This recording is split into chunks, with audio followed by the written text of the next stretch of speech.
Revolution Radio proudly presents, live from the heart of the Blue Ridge, Roanoke, Virginia. It's the Just Bernard Show with host Bernard Alvarez. Join Bernard as he shares topics that reveal the real matrix and empower your human experience, including world liberty, the esoteric, suppressed technologies, spiritual ascension, and human consciousness.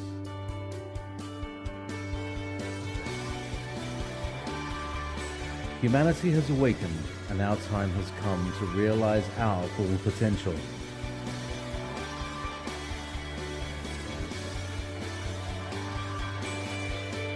And now, live from the Star City, your host, Bernard Alvarez. As you know, we've been working very hard on the new BernardAlvarez.com website, and it just keeps getting better and better. It feels like, I don't know, I'm so in love with the new website that it doesn't bother me to work 9, 10, 11 hours at a time on it, and I'm having such a great time, and you guys seem to really be loving it. I've made it a lot easier to find things. If you go to the front page, it's pretty simple, but everything is very categorized, very easy to find. You can find the radio archives, you can find the free classes, depending on what topic you're looking for, and any upcoming events that I'm going to be doing is in the project section. So as many of you know, I do more than just this radio show. This radio show is definitely our flagship to get our message out there, and we love and are honored to be a part of the Revolution Radio family. But my work extends quite a bit further out than our 1-hour radio show here. And there's a lot that you can find out at the BernardAlvarez.com website. And I hope you'll go check it out. Anyway, so I'm really excited. My friend Beverly Johnson is coming back on the show here. We know her and adore her as Crystal Crone. She is here with us again to share her love of crystals, gems, and minerals. She started falling in love with rocks and fossils as a child and was introduced to the metaphysical side of crystal healing later on. She's also an experienced rune master, dowser, astro-numerologist, and a spirit guide coach. And today she is joining us to talk about crystal consciousness. So welcome back to the show, Beverly. Hi, Bernard. It's so great to be back. And it's great to hear your voice. Unfortunately, we're both so busy we never get to talk to each other unless we're on the radio. We're on the radio or when we're passing by each other literally for like 5 seconds. Yes, on our way to a class that we're Most likely. That's the way it happens. But it is so great to be back. I love what you're doing with the radio show. I love what you're doing with the new website. Shout out to Treva. Hi, Treva. Hello. She's on mute. Oh, she's on mute. Okay. Hello, I'm here. Hi, Treva. I wanted to say hi to you as well. But yes, it's great to be back, and it's always wonderful to talk about crystals. Of course. Well, let's start off with the most recent before we get into the meat and potatoes. But I'm dying to hear about the gem show. You just recently, this weekend, I guess, was the big expo here in the Roanoke Valley. And yes. Unfortunately, I couldn't make it, but you were there. And were you teaching or were you shopping? That was play day for me. The gem show is playtime, and it's me time, and it's our family time. Very good. So, but yeah. The show was wonderful. It happens twice a year at the Salem Civic Center in Salem, Virginia. It's usually Memorial Day weekend, Friday, Saturday, and Sunday. And then it's Thanksgiving Day weekend, Friday, Saturday, Sunday. And there are vendors from all over. You can find crystals, rough stones, jewelry. You can have jewelry made or worked on, all sorts of wonderful things. And the vendors there are super nice.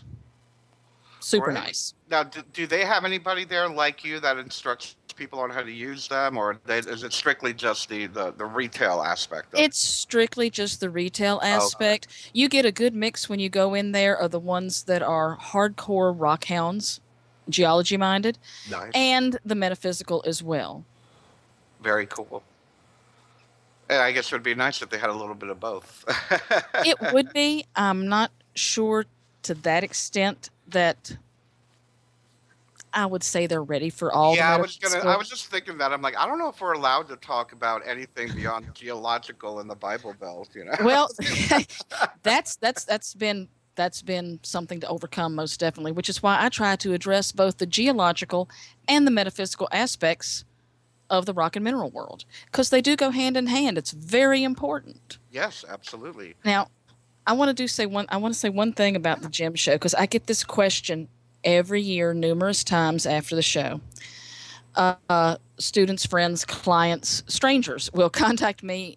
They'll send me a picture of what they bought. They'll tell me about it, tell me what the vendor said it was, ask me to double check. Does this look like what this is? Did I get the right thing? But they always say, do you think I got a good deal on it? Everybody likes a good deal, right? Yeah. Well, here's what I want everybody to know this. If you have a rock, a stone, a crystal, a piece of something that, say a sphere or a beautiful carved piece, and it calls to you, the value is what you put in it. If it calls to you, if it's spoken to you, then how can you put a price tag on it if that is what caught your eye, if that is what you connected with? So everybody put your minds at ease. Most of the time, everybody does just fine. But I don't mind answering the questions either. So Yes. Yeah, and that's actually a very, very good question and it leads into what we're going to be talking about today, the consciousness of crystals. And it is about the relationship and well, like you said, the attraction, the mutual vibration that's put out between the owner and the crystal. So as long as you didn't have to give up your first child, you got a good deal. yeah, that or an arm or a leg, because they come in handy sometimes, Yeah. having to carry the crystals out that you've bought. So did you find anything really exciting that maybe you wouldn't see here in the area, or something you've never seen before? Anything pique your witchy spider senses? Oh, I saw quite a few things. I'll put this out there. There is quartz crystal that's called lightning quartz. It's because it's been struck by lightning. That's been a big debate in the gemstone world. Like, is it real? Is it not? Well, think of it this way. You've got a quartz crystal mine. Part of it is exposed. Crystal is a silicate, which has piezoelectric qualities. If there's lightning about, especially with ground leaders, chances are you're going to have lightning struck quartz. You know what I mean? Yeah. It makes perfect scientific sense. This is where the science meets the meta-science. Yeah. I was lucky enough to get my hands on a couple personally, and then even more lucky to go back the next day and get a few to pass around the area. We'll put it that way. Okay. And that was a new thing that I saw at this show. Apparently the beading industry is back getting with people wanting crystal jewelry. It comes in ebbs and flows. Mm-hmm. Lots of beading tables, lots of new stones, or I should say more available stones being made into beads. Like for a while there, petersite was getting kind of scarce. Saw quite a bit of that this time. Synergy stones such as the azechalites and mystic merlinites and stuff. Saw a lot of that. And it's good to see that getting out there, not only for the metaphysical properties, but for just knowing about it and learning about a new stone, learning about a new area, where it comes from, what it's made of. It's a broader aspect of the entire crystal world. And it was nice to see that. I saw that at this show this time. Oh, good. Very good. Good to hear. And now to put this into, I guess, to apply this in our daily lives, I know that we can probably spend 20 hours talking about the different consciousnesses within the different types of crystals and the different frequencies, but to break it down, do you feel that crystals are alive? Do you feel that they have a consciousness? Most certainly. Most certainly. And I've been laughed at for saying that, but let's put it this way. We look at gemstones. We'll start with the gemstones. We look at gemstones primarily as something that's in a ring or a necklace or earrings, or it's a decorative piece. We call them semi-precious, depending on their rarity and their availability. We're drawn to them. Mm-hmm. Somebody thousands of years ago had to originally be drawn to it. Now, if there's a connection there, it's the same to me as if two people have a connection, Mm-hmm. or if you have a connection to a pet, or you have a favorite spot in the park where you like to sit under a tree. So if you want to talk vibration and frequency and frequencies matching, what better way to judge that would there be than your own personal instinct, your gut feeling? And we all know how we're supposed to listen to that, right? Mm-hmm. Supposed to being a key word. Exactly, supposed to. We know how that goes. Most of the time we sit there and double check ourselves too many Yes, times. Too many times. I like what you said about frequency, though, because that gets into a lot of what I try to teach my students. Everything has a vibration.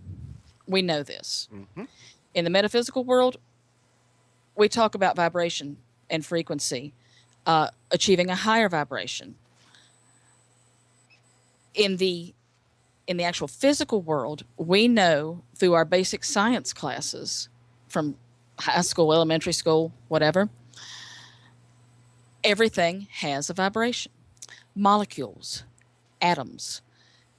Whether you are looking at a rock that is just supposed to be a piece of solid matter, or you're looking at, let's say you're looking on the computer at sound waves in their visual form, Mm-hmm.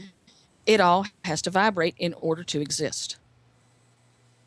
Even though that rock is a solid piece of material, it's in your hand, it's not falling apart, it's not falling into space, it's not floating off into a million of dust particles, those atoms and molecules are still moving. They're moving to keep together, to keep that bond. And those molecules and atoms combine in so many different forms that's how I see the fascination in the mineral world.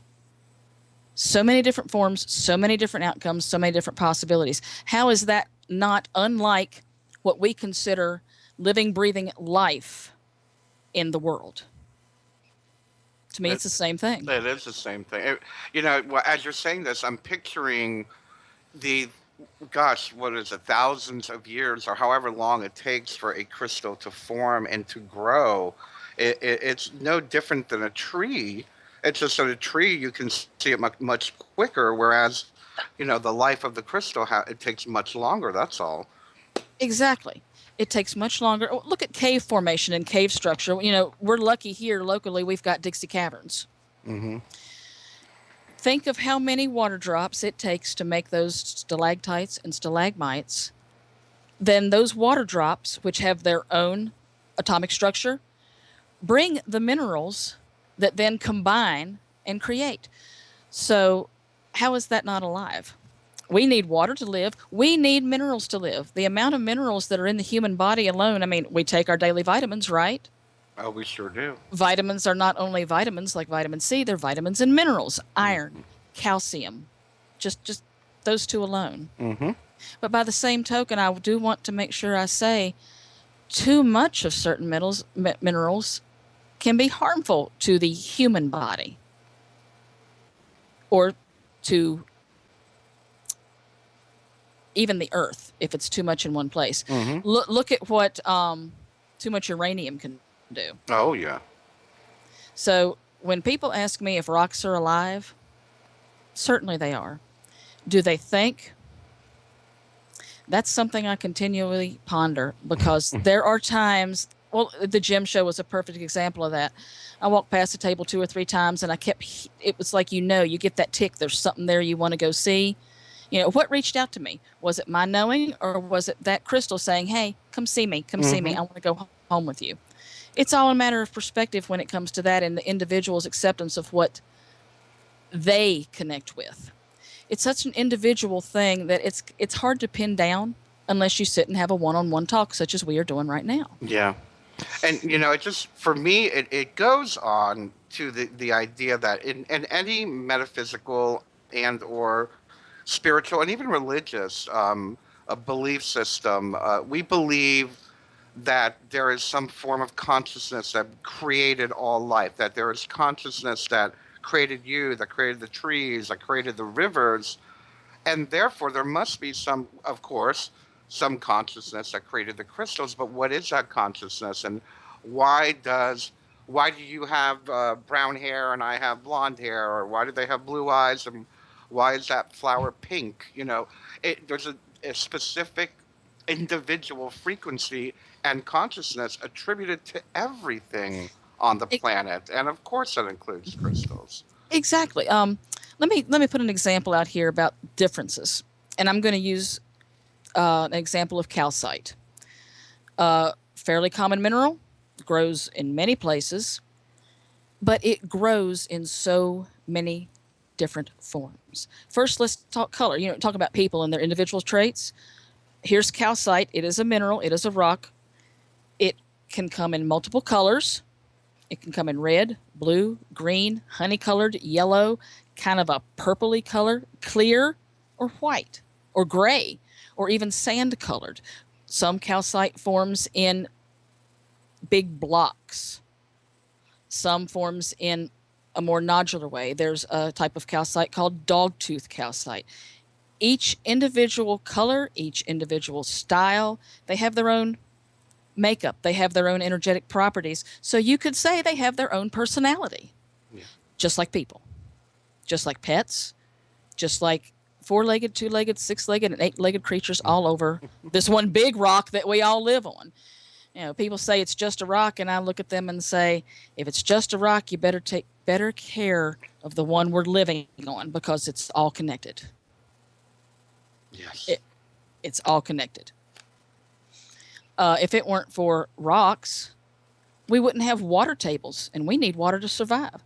Rocks need water, in some cases, to grow when you're talking about mineral deposits. The thinking aspect of the mineral world, it's quite complex. It's like breaking down the atomic structure of the universe if you want to get into it. Yeah. Absolutely. I'm getting really deep now, aren't I? No, please. Let's go down that rabbit hole. We like that. Oh, rabbit holes. Rocks, that's definitely, it's such a huge topic. That's why I just now chose, calcite as an example of the variety within its own family. Even within its own family, there's that variety. Now, just while we're on the topic of calcite, for those of us that are somewhat not fluent in the language of crystals, what frequency does calcite emit depending on what color? What can it help us with, or help us to realign our vibration? Well, I'm going to give you the basic rundown because if I were to go into each one, we'd be here for 3 hours. We got about 3 minutes before the commercial. Frequency of calcite. Basically, high energy stone. Clear vibration. Calcite's used a lot of times to reactivate and realign chakras. It comes in corresponding colors, if you want to say that. Oh. But it's very high vibration. And I don't mean high as in ascension high. I mean high as in energetic, get it done, clear the space, and go. Mm. It's a good stone for that. Even blue calcite, which I'll single this one out, it's known to promote better sleep. It's still high energy. Just because it's high energy doesn't mean you're going to be bouncing around the room, that type of high energy. High energy in that form means clear communication, high energy, clear purpose. You see what I'm trying to say with the difference there? So that's my take on the calcite. Oh, I think I want some. Honey, I got it. I got it.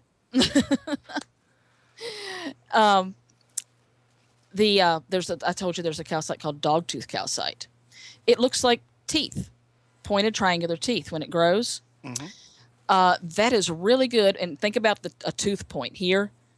I use that when I need to get into the meat of a situation. If there's something going on and I got to get in there and get it done, I put a piece of dogtooth calcite nearby, and boom, you just tear right into it. It's that frequency. It's that vibration. Now, just because it works that way for me, let me be perfectly clear, doesn't mean it's going to work that way for everybody, because just as the fact that the crystals are as individual, so are the people.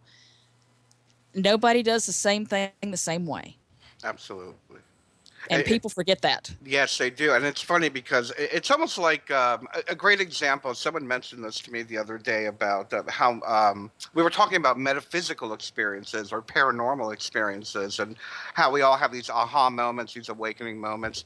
And I was like, well, just because I have my moment with, source or whatever in one specific way doesn't mean you're going to have it in that way. It's almost like, two people dating the same person at different times. Oh, well, when I went out with him, he was like this. Oh, but when I went out with him, he was like this. That's it. Exactly. So it's an individual relationship and an individual experience, right? Yes. Yes. And I'd really like to get more into that because I've been having a lot of questions about that. And it goes right along with what we're saying about the living crystal world. Yes. It goes hand in hand.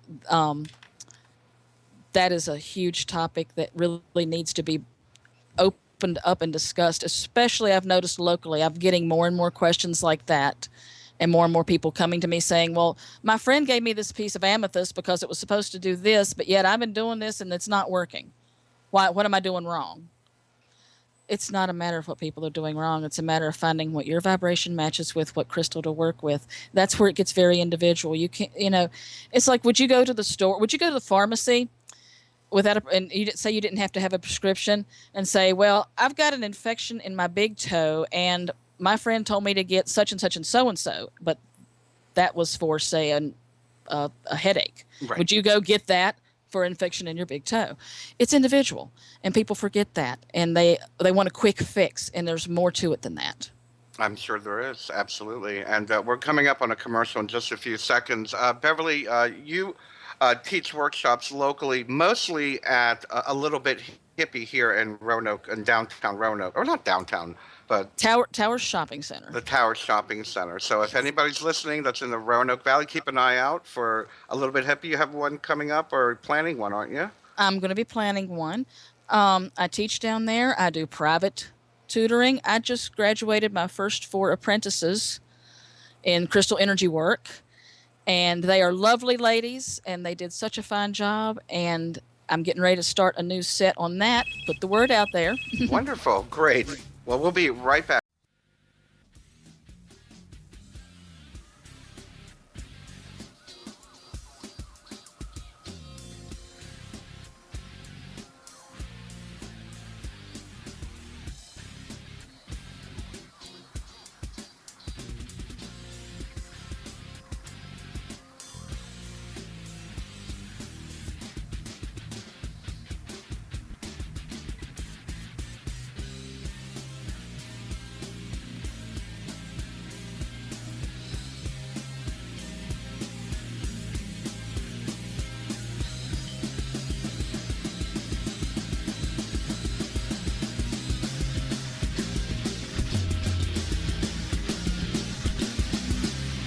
Listening to Revolution Radio.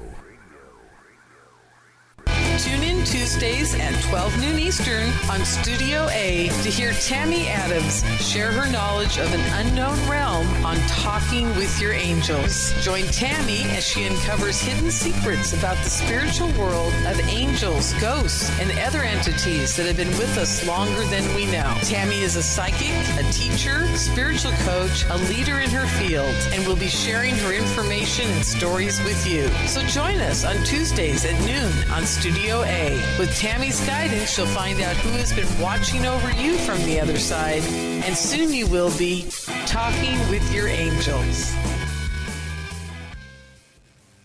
You need some more than speed records in this day and age. You need coverage. Coverage? Oh, you mean them little root weevils that crawl around popping off cameras in your face? Those root weevils write history. Many of you know that quote by Jack Nicholson in A Few Good Men. You can't handle the truth. Well, you can, and Event Horizons will give you those truths. So when you're mad as hell and not going to take it anymore from that memorable scene network, you'll know just what to do. We will draw you in and become your news addiction at Event Horizons. Join us Monday through Friday from 10 a.m. to noon Eastern Time at freedomslips.com, at Revolution Radio. Our world team members are Dennis Fetcho, John Ilias, David Dunger, Halakas MD, Melanie Vrichton, Jim Mars, Paula Harris, John Trallo, Maria Payan, Christopher Husser, DODDS, Jonathan Orchard, and me, your anchor, Dr. Robin Falco.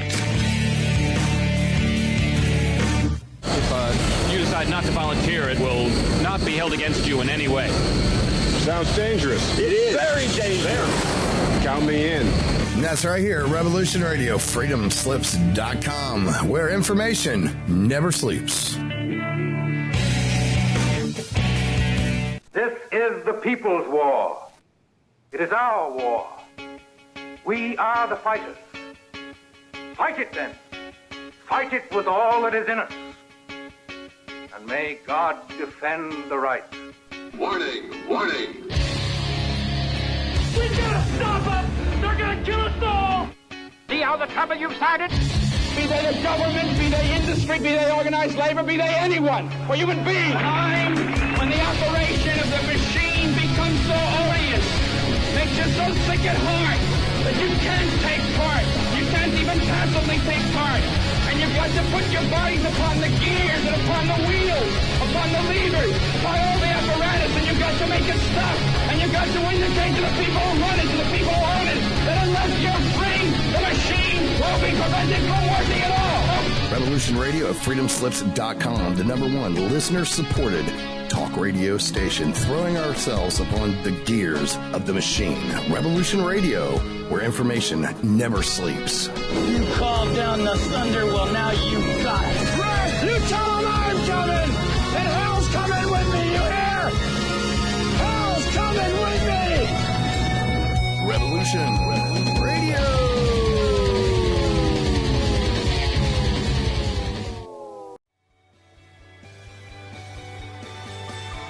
And now, back to your host, Bernard Alvarez.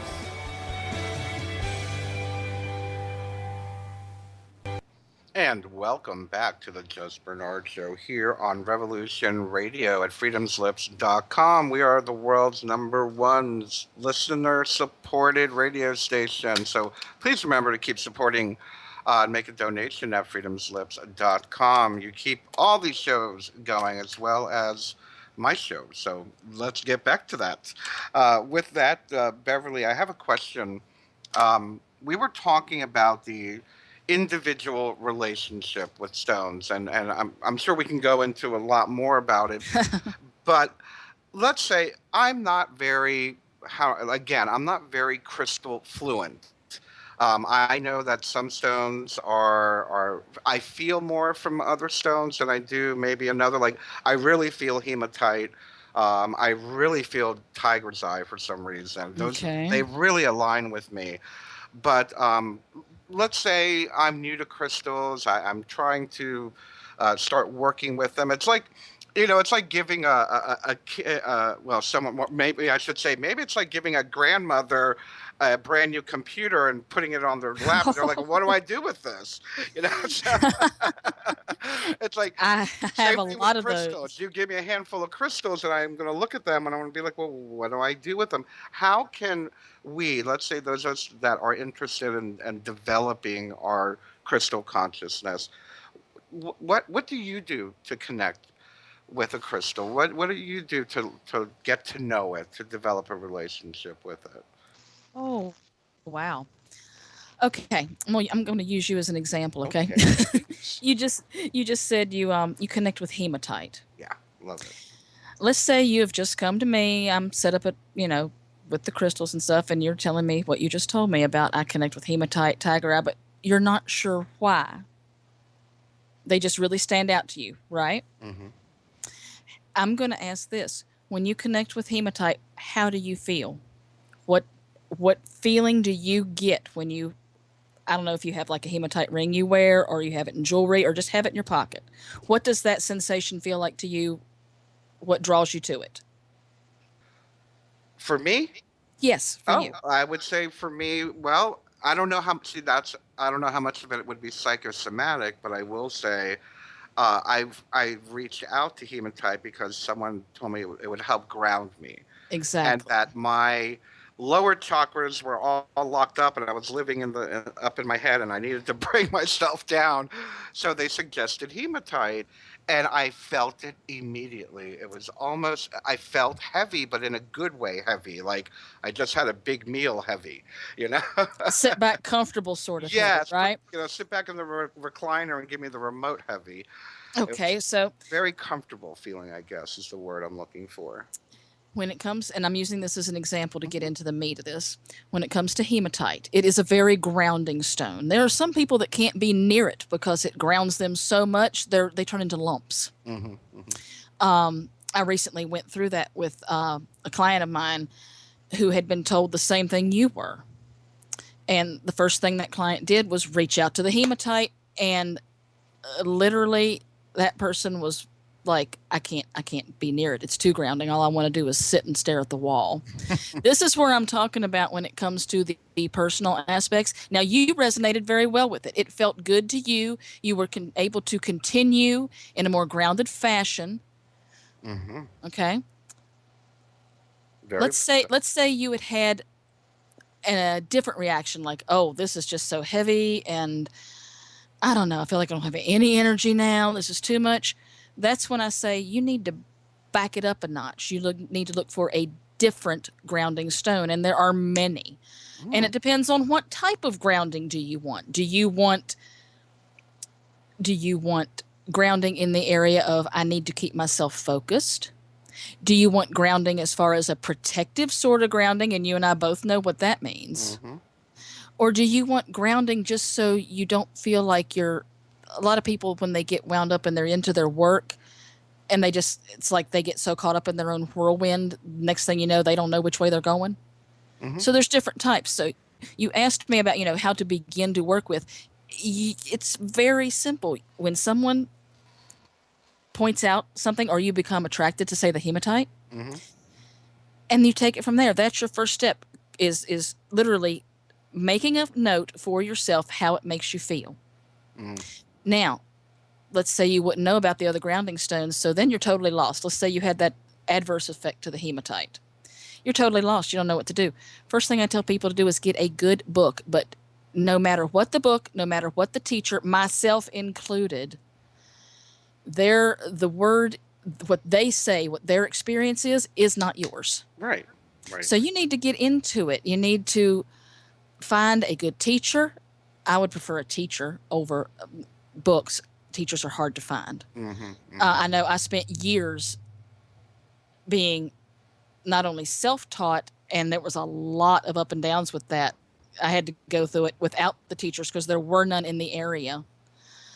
And then I was lucky enough to run into some good mentors, actually through the gym show many, many years ago.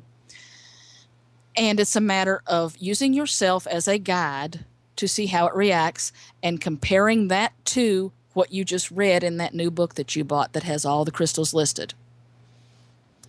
They're not going to work the same for everybody. Yeah.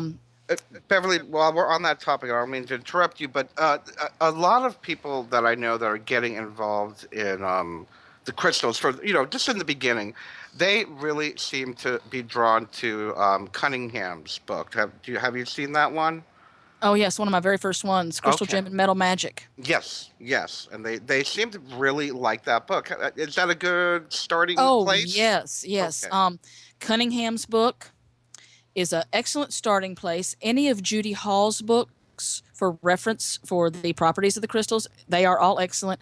My personal favorite is, there's an author, her name is Melody. She just goes by Melody. She writes a series called Love is in the Earth. It's about rocks, crystals, minerals.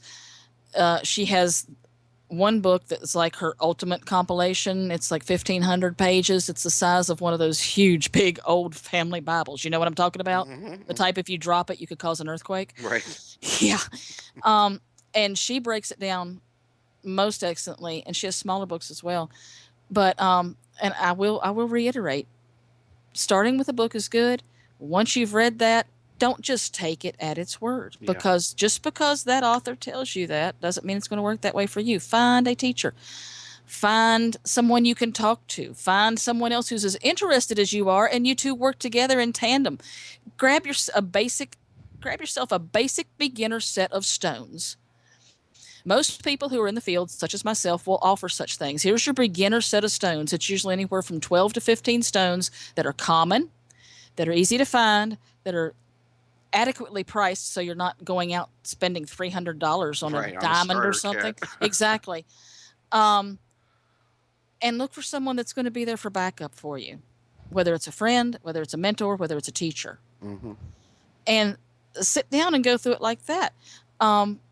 I just got to say, I have to point this out. I don't mean to cut you off, but we're talking about teachers and books, and I just wanted to say a really good teacher. I remember my first teachers when it came to consciousness and shamanism and the tarot and everything that I do now so masterfully, as people think I do. I guess I don't know, but I think you're very well adapted. And somebody said, well, my teacher said, okay, I want you to learn it, I want you to memorize it, and now throw it away. That's some of it. That's what I'm talking about with the books. Look at the books, see what it says, then go out and get that crystal for yourself and see how you feel. You need to connect with it. Yeah. I told my students, I mentioned I just had 4 lovely ladies go through my apprenticeship course. It's a 6-month long course. And literally I made them sit down with each, and it was for each class, for each course we did, there was a set of crystals that went with it. Mm-hmm. I made them sit down with each and every one. They were to write down their first impressions. What's the first thing that popped into their mind as they were just sitting with that crystal, whether it was a visual impression, whether it was a memory, whether it was a connection. Like, people will laugh. There are some people that will look at a crystal and they will think they get a memory or a visualization or even a sense or a smell. Mm-hmm. Or you've seen that beautiful, I will say, grape-colored amethyst. Mm-hmm. I had one student one time write down, it looks so much like a lovely piece of candy, I just want to eat it. Mm-hmm. Mm-hmm. And I'm like, please don't. That will not be good. You don't need that much iron in your system, and that's where amethyst actually gets a lot of its color from, is iron. Oh. Different concentrations of iron. Amethyst is in the quartz crystal family. So once again, we go back to one slight little addition of a certain mineral or a certain element, even in the crystals, can change its composition, just like with people. Absolutely, just like people. I like to. You asked about, are rocks alive? Are rocks alive? Are they living? Do they think? I tell people, if it weren't for a rock, we wouldn't be able to sit here with this computer technology and do what we do. Mm-hmm. It's quartz crystal, it's silica that is used. It's used in watches, it's used in computer systems, it's used in audiovisual systems. Mica is a plain mineral. It comes in sheet form most of the time. It's kind of goldy, shiny, but you can see through it too. I think it's mica that they use in the elements on the space shuttles and things to divert heat. They shield from heat. Now, granted, it's refined and it's made into whatever. It's still the raw base mineral was there. I have to share this because our technology, science is, I think they're tapping into the consciousness of crystal. A good example is, I don't know if you've seen this, the new iPhone is going to be one crystal, clear. Whoa. One clear Really? Crystal. Yep. I have not seen that. I don't go the iPhone. I mean, I don't know if it's iPhone, but one of the new cell phones, one of the new mobile phones is just one piece of glass. It's freaking amazing.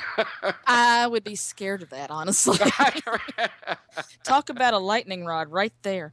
But I mean, show that. I mean, of course, it has the ability to calculate and to think and to perceive and to, it's just we don't know how to tap into it. Apparently, technology is tapping into it. I think people make a huge deal about whether they can or cannot tap into crystal energy and crystal consciousness. They expect this. Well, and sometimes you do get it. And you just said, you yourself have experienced, you pick up a crystal, a rock, a stone, and you just immediately connect with it. Yeah. There are those moments. But I think a lot of people expect too much. They expect to pick up a crystal, or let's say they've got it in a necklace and put it on, and for life to immediately change. Yes. That's not how it works. And you don't want it to work that way, because then you don't learn anything either. Yeah. So, Beverly, and actually, because I'm cutting in because we've only got about 7 minutes left. How does it work? I mean, the idea, I guess my question is that the frequency of a crystal, or actually I'll start and you tell me where I'm going wrong. The frequency of a crystal is vibrating in a specific way, and perhaps you brought it into your life to help you, I don't know, get rid of depression, or to calm down because you're anxious or whatnot. But it's up to, I guess, our vibration to align with that of the crystal. Exactly. And it happens over time, I guess? It does. Most of the time, 90% of the time, it takes time. It takes your own focus as well. It takes your own open-mindedness, because that crystal has no prejudices, okay? They are there. I think crystals were put here to help us, to work with, to offer a new path, to open up new possibilities. Don't overthink it. It's meant to be a process of learning and growing. So when their frequency, when that crystal with that certain frequency lines up with yours, it's entirely magical. You've got to do the work on your side. It's got to do the work on its side. But back to the thing about if you walk past a table and you know something's calling to you, go check it out. There's where I think the higher consciousness comes in. It's like standing at one side of the room and you know on the other side of the room somebody's staring at you without even looking up. Yep. Yeah. Do you understand where I'm going with that? It's so diverse. It's such a huge topic to try to break down. Crystals and their frequencies, we have been learning for years. There have been many masters, many teachers, long before even I got into this. They actually have taken experiments to find out the different resonances of different crystals. That's how they line it up for scientific purposes. So why would it not line up for humanity as well? The world is a grid. We have ley lines. We have certain deposits of certain minerals in certain places, and it's balanced. We can't let that get out of balance, but we can work with it if we know the frequency to work with. Getting a beginning basic set, going through it and seeing how you resonate. You want to make sure how you resonate. Don't listen to what somebody else told you you should be resonating with. There's where a lot of people make their mistake, and then they get mad and they toss the crystals to the side, or they give them away like, this didn't work for me. Stop expecting so much and listen to your own center, and then when you hear your own center, you will hear the crystal, and the frequencies will connect. Start talking. If you talk to them, they'll talk to you, right? Exactly. It's not so much if you talk to them, you listen. Yeah. You need to listen. And a lot of us have trouble listening these days. Oh, you can say that again. Even me.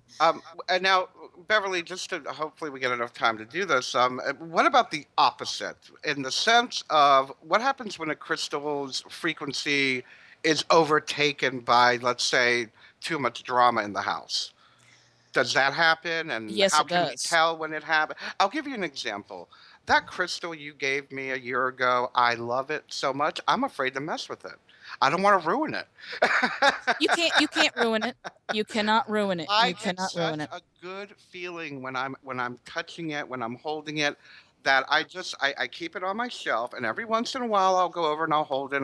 Maybe I'll put it in my pocket for a day, but then I put it back on the shelf because I'm concerned it's going to take on my day-to-day frequency versus me taking on its happy frequency. That's easy. They're here to work for us and with us. They're here to work together. You can use your crystal. You can carry it with you every day. Then I would recommend a good cleansing process afterwards. The crystal I gave you, which was Tibetan quartz, it's very high energy. It's a good frequency. It's old high energy. It's ancient high energy. If it gets bogged down with too much, cleanse it. You can cleanse it by smudging it. You could smudge it every day. Just say, thank you for being with me today. If you wanted to, you could do it once a week. You could do it whenever you felt like it needed it. You could do it when it looks at you and literally, I think you're tuned in enough to sense this. Oh, I need a rest today. I've got rocks that I'll carry in my pockets all the time, certain ones, but sometimes I go to pick them up and I'm like, no. To me, that's that crystal telling me, hey, I need a break today. My day off. Go do your thing. You know what I mean? Yeah, it feels flat. It feels flat. It's easy. They just need a rest once in a while. And you know about the full moon energizing, right? Mm-hmm. Mm-hmm. Make sure they get their full moon energy. Smudge them. Smudge is the easiest way to refresh your crystals. If they get really bad, and I have seen this happen, there is a method called grounding for the crystals. And basically, it's putting the crystals in dirt, as long as it's one that can be that. There are certain ones you don't want to do that with. There are certain ones you don't want to get wet. There are certain ones you don't want to touch with your fingers because they are actually harmful to people. But that gets into the higher end, like cinnabar and some things like that. Right. It's a huge world. It's a huge, huge amount of possibilities when it comes to the crystal and mineral and gemstone world. So so then I guess to answer my question, it's fair to say that crystals do get bogged down, and yes, and to not really worry about that and just keep an eye and to cleanse it when you need to. Keep an eye. Just take care of your crystals the way you would take care of yourself or your pet or a plant. Give it time, give it attention, and also give it space. Or your iPhone. Or your iPhone. The way it is, we're going to be taking care of our iPhones and our computers and and whatever else. Maybe our cars someday, because cars have computer chips in them now, which means they have quartz in them. They have silica in them.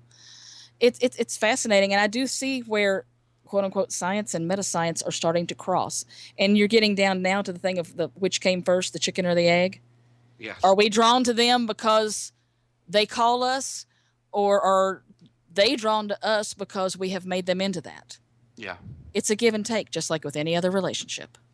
Now, Beverly, just I guess some advice for our listeners. I'm sure people are like, oh, well, what about this and what about that? I'm sure the one thing that most people have an issue with is depression and anxiety. What crystal could people look into that might be able to help them with depression or anxiety? Depression, anxiety, and the vibrations and frequencies that go with it. There are so many different stones, and it involves so much stuff. The first thing I would say is first you've got to get a good sleep, so I'd go blue calcite for some good sleep because that will help. The second thing I would say is there is a stone called lepidolite. Most often is lepidolite mica.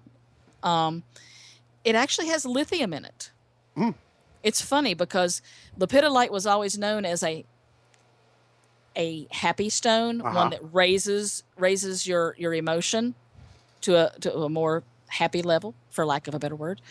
And now we find out through the chemical revolution that stone actually has lithium in it. Which is what they give depressed people. But this time you don't have to take a pill.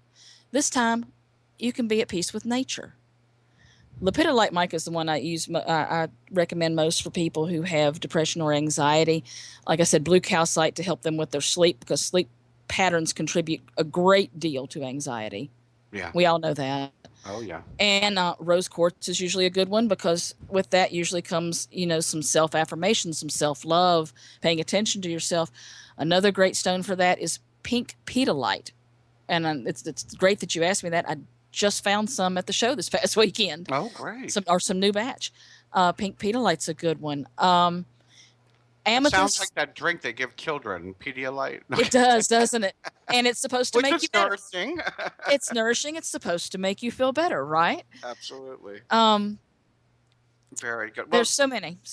We are out of time. I cannot believe this hour went by so quickly. And of course, I have 80,000 more questions for you next time. Of course. I would like.